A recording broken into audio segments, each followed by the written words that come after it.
I feel they're a bunch of crooks. I feel like, how would they feel if this was their family or their house?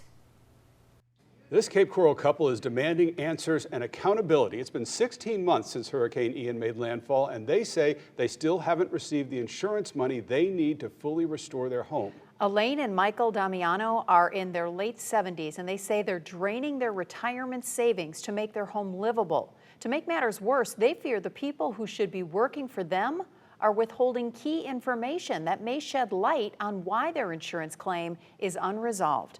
Welcome back. I'm Lois Tomey. I'm Chris Safadi. Wink News investigative reporter Celine MacArthur has been delving into this couple's case for almost a year and finds out what's going on now.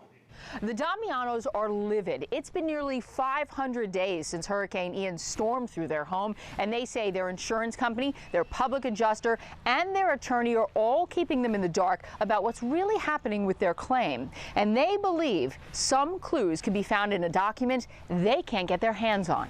You'd be surprised how much paint you have to use to do this. Elaine Damiano is a hobbyist with a passion for crafting home decor. I am a jack of all trades and a master of absolutely nothing. That includes mastering the art of navigating the property insurance claims process. Can you explain how that feels? Depressing, angry. You finally have come to the realization that they really don't give a damn about us. The Damianos fear their insurance provider, Cypress Property and Casualty Insurance Company, lacks the incentive to close the case. Maybe they're just waiting for us to drop dead so they don't have to pay anything. And now the senior couple is in debt. I have a lien on my house, first time in my life there. They don't want to pay the vendors that did work for me. And in my opinion, they're obligated to do that. Come here, easy. 9 days after the storm, the couple hired public adjuster Scotty Moland of Tailored Loss Consultants. He submitted a claim for $384,000 on their behalf 2 months after Ian.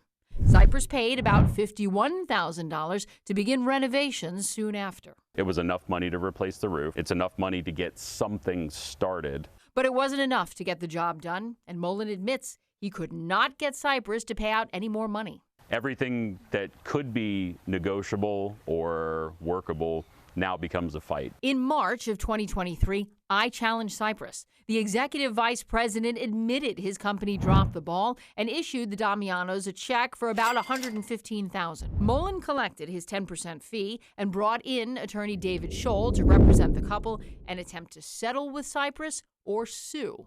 Moland acknowledges it's a costly strategy. If an attorney is looking to go to litigation, they're going to charge anywhere from 25 to 33%. So if they do the full 33, the homeowner loses 43.33% of their claim just to get to the end.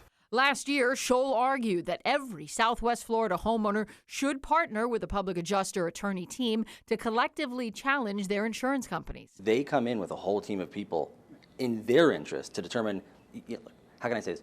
You should never rely on the person that has to pay you money to tell you how much they owe you. You should have your own team of people telling you how much that person owes you. The Damianos hoped Scholl would make some headway with Cypress. Months went by with no more payments to repair their damage. We pay the attorney. We pay the public adjuster, which he has gotten quite a bit of money. We pay premiums to the insurance company, so we pay them. They hire attorneys, and nothing is going the way it's supposed to go. In August, lawyers representing Cypress questioned Elaine and Michael about their storm damage in what's called an examination under oath. EUOs are allowed under the insurance policy, but Scholl couldn't figure out what information Cypress wanted that they didn't have before. I think that some of this is being done to essentially push the case under the rug. I think what they were looking at is in a way to say, we went above and beyond ripping our house apart, like, yeah, everybody wants to rip their house apart. Elaine argues her public adjuster advised them on what needed to be torn out as he was evaluating their damage. In fact, these are images of Moland from his 3D walkthrough of their home. Our public adjuster who was here when everything was being torn apart, ripped apart, and nobody's advising. Nobody's advising that this shouldn't come out. They're all saying it should come out. Mullen was also examined under oath by Cyprus, which legal experts say is not unheard of. However, the results of that EUO remain a mystery. The Damianos repeatedly directed Mullen and Scholl to secure a recording or transcript of the interview. That is ours. That's ours. Okay, they have it. We would like a copy of it. All you have to do is just send us a copy. They never got it. I also asked Mullen, Scholl, and Cyprus for a transcript, and I didn't get it.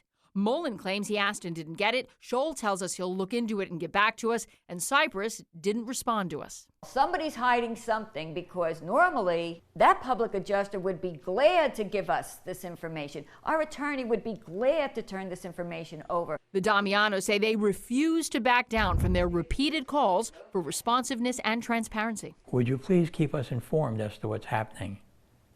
We have no one calling us. There's no information whatsoever as to what the next step is.